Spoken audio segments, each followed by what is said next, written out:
Oke, kita bertemu lagi guys.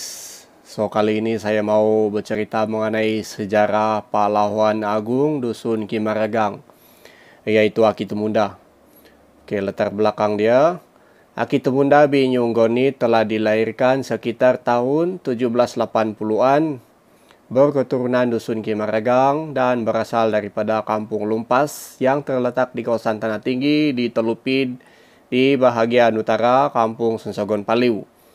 Aki Tumunda membesar di kampung tersebut bersama keluarganya. Walau bagaimanapun, karena tidak senang dengan keadaan di kampung tersebut, di mana ada penduduk kampung di sana yang suka mencuri hasil tanaman beliau, menyebabkan Aki Tumunda berpindah ke kampung Mini Tampak dan seterusnya ke kampung Togomonggis atau dikenali sebagai kampung Salimandut pada masa kini. Tumunda bukanlah nama sebenar tokoh ini karena nama Tumunda adalah nama yang diberikan oleh pemerintah Brunei pada masa itu. Nama Tumunda diberikan kepada Aki Tumunda karena kehebatan beliau menunda kapal-kapal Anun. Jadi singkatnya, nama Tumunda diberikan kepada tokoh Dusun Kimaragang ini karena kehebatannya di dalam menghentikan dan memusnahkan kapal-kapal Anun yang disifatkan oleh Sultan Brunei sebagai ditunda oleh Aki Tumunda. Deskripsi perwatakan Aki Tumunda digambarkan sebagai seorang yang berbadan sasa dengan ketinggian dianggarkan sekitar 6 kaki. Selain daripada itu, Aki Tumunda juga dikenali dengan sikapnya yang bijak berkata-kata atau di dalam bahasa dusun disebut rantai boros atau obolotok, berkarismatik dan boleh mempengaruhi orang lain. Masyarakat Dusun Kimaragang sama seperti suku dusun yang lain.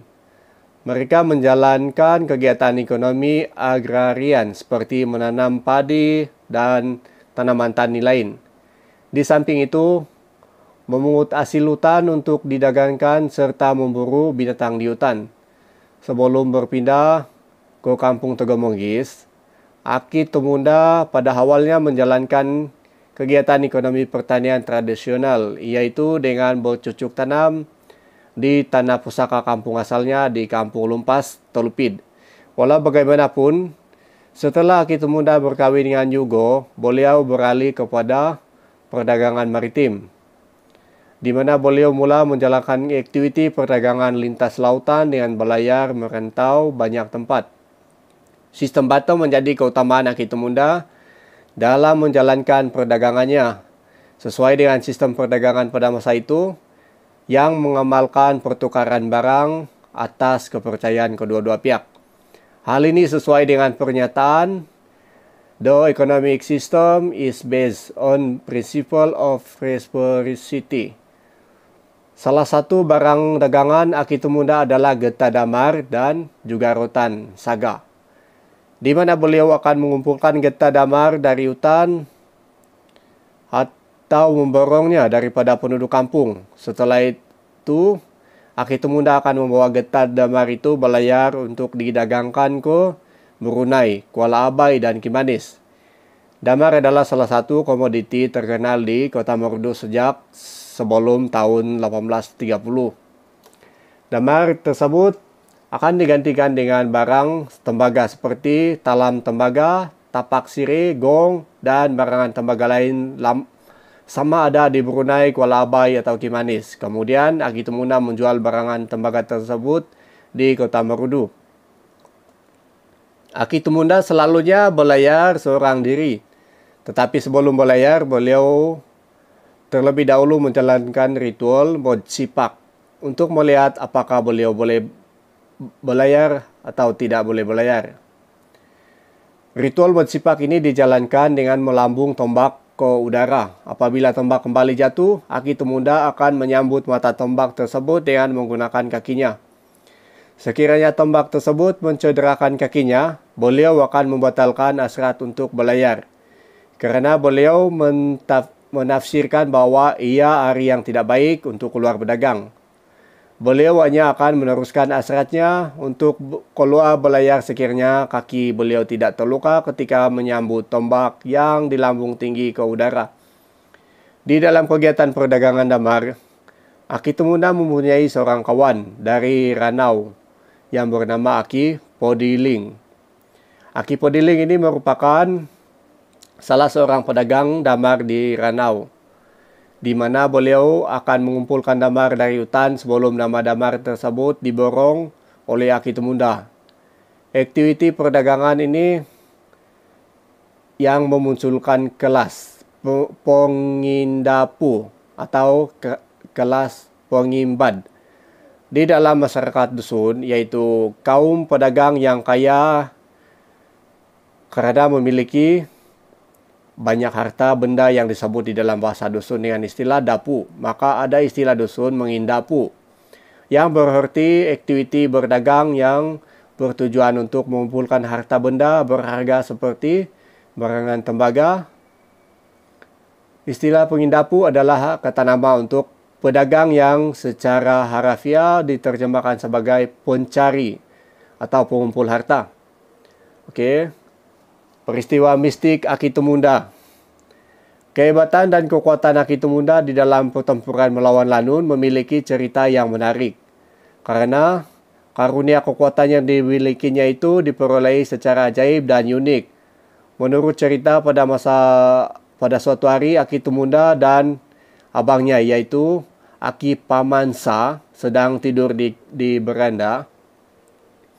Ketika keduanya sedang tidur, Aki Tumunda telah didatangi oleh makhluk gaib yang datang dan mengejutkannya dari tidur. Di masa yang sama, dia telah melihat seorang semandak bernama Yugo sedang menjemur kain di kaki lima berdekatan dengan kedua adik-beradik tersebut tidur. Di bagian tubuh wanita itu terdapat cahaya, dan makhluk gaib tersebut mendorong Aki Tumunda untuk pergi menyentuh bagian tubuh yang memiliki cahaya tersebut.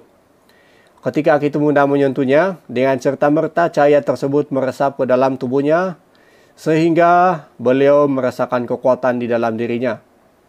Sesuai dengan adat istiadat dusun pada zaman tersebut, Aki Tumunda secara adat harus berkawin semandak bernama Yugo, kerana beliau telah menyentuh bahagian tubuh semandak tersebut. Kerana hukum adat pada waktu tersebut melarang keras lelaki dan wanita untuk bersentuhan antara satu sama lain tanpa sebarang ikatan. Sejak dari itulah Aki Tumunda menjadi seorang yang termasyhur di dalam pertempuran. Tubuhnya kebal terhadap segala jenis senjata. Kerana Aki Tumunda memiliki pesona kepahlawanan yang tinggi, ini menyebabkan banyak wanita-wanita yang terpikat dengannya. Beliau dikatakan memiliki banyak istri dari suku kaum dusun Kimaragang, Tambonuwo, Sonsogon, Rungus, bahkan istri dari keturunan pembesar-pembesar Brunei yang digelar Sarip. Kehebatan Tumunda di dalam pertempuran dan peranannya di dalam keselamatan perairan Sabah.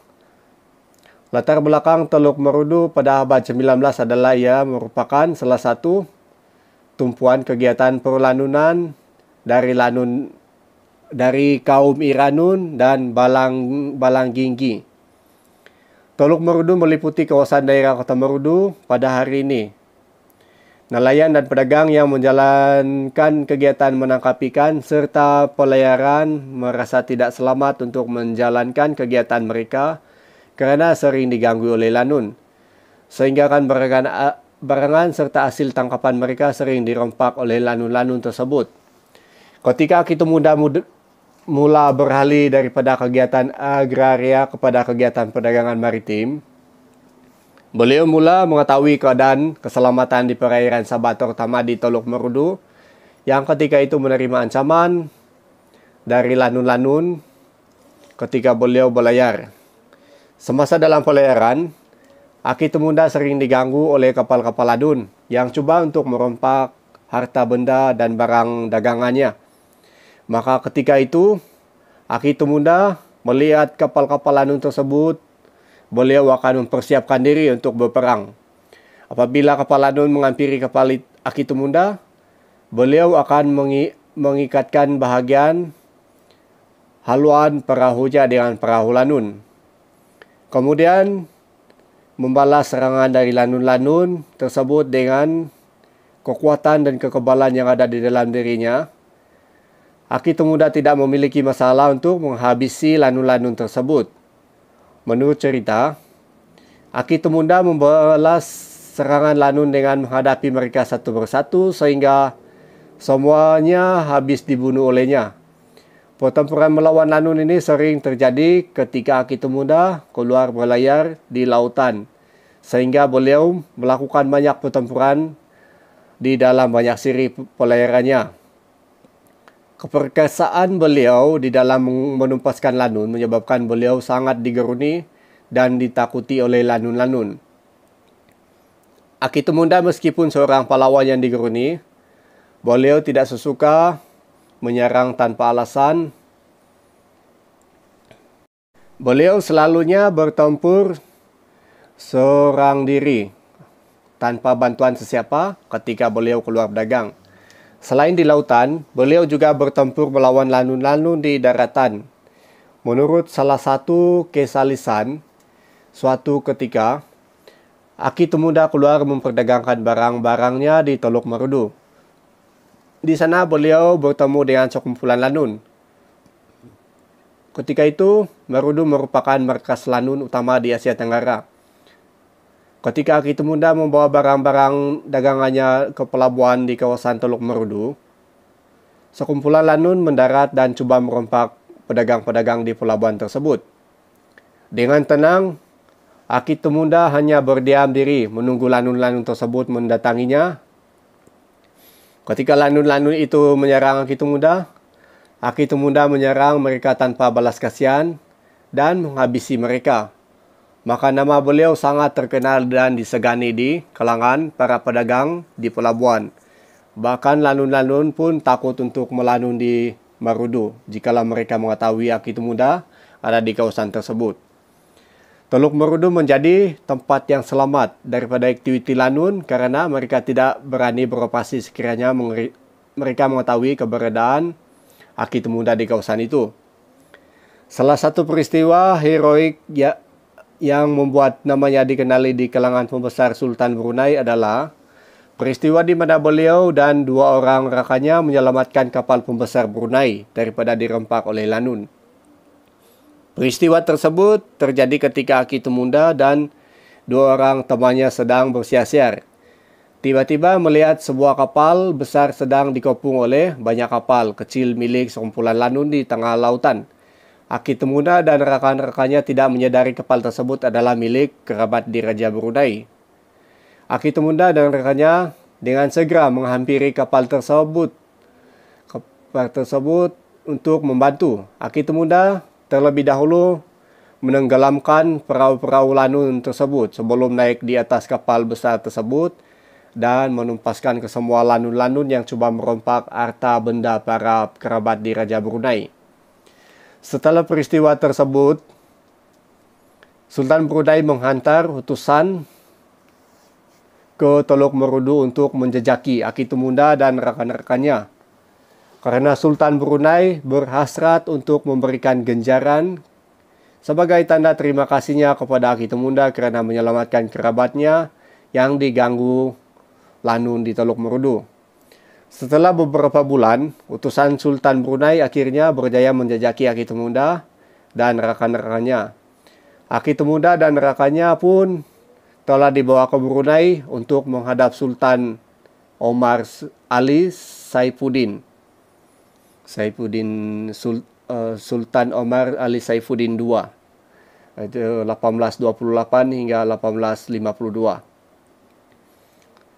Sultan Omar Ali Saifuddin II pun menganugerahkan kepada beliau sebilah keris serta gelaran Datuk bagi menghargai sumbangannya.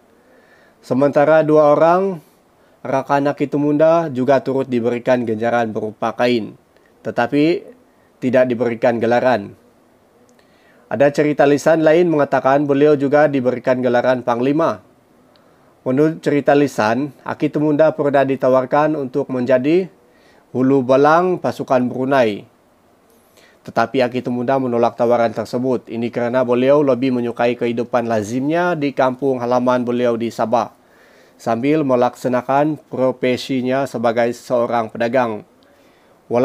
Walaupun demikian, Aki Temunda memiliki seorang adik yang bernama Aki Badur. Aki Badur juga merupakan seorang pahlawan yang digeruni yang kerap kali bertempur lawan Lanun. Seorang pembesar Brunei telah membawanya ke Brunei untuk dijadikan hulu balang kerajaan. Setelah mendengar kepelawanannya bersama Aki Temunda, kembali kepada Aki Temunda, selain memiliki sifat kepelawanan, beliau juga memiliki sifat kepimpinan yang tinggi. Hasil pengalamannya merantau jauh di samping melihat sistem pentadbiran Kesultanan Brunei. Oleh kerana itulah, penduduk di beberapa kampung meminta beliau untuk menjadi ketua di kampung mereka bagi menjaga keselamatan mereka. Aki Temunda tidak memiliki pilihan lain selain daripada menyetujui permintaan mereka. Kawasan yang dijaga oleh Aki Temunda meliputi beberapa kampung bermula daripada Kampung Noloton sehingga ke Kampung Mini Tampak. Manakala kawasan kampung lain dijaga oleh dua orang tokoh dusun yang lain, yaitu Aki Sombion dan Aki Kolinzim. Demikianlah sejarah pahlawan agung dusun Kimaragang, yaitu si Aki Temunda bin Yunggenit.